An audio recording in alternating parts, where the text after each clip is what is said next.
Welcome back to another technical deep dive here in the Debug Zone.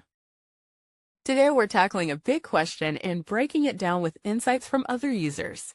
Hopefully this clears up some misconceptions and helps you get the answer you need.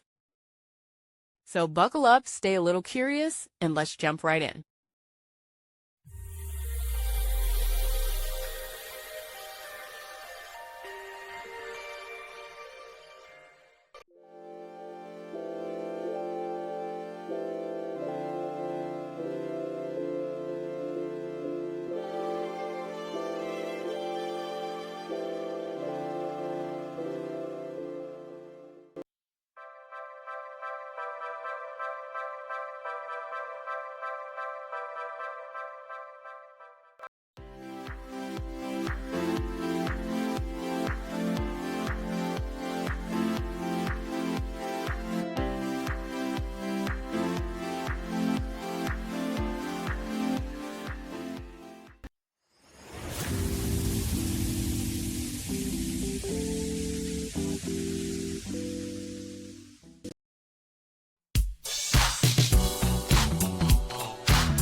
And that's a wrap.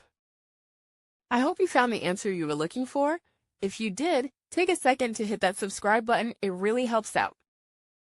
And let me know in the comments which solution worked best for you. See you next time in the Debug Zone.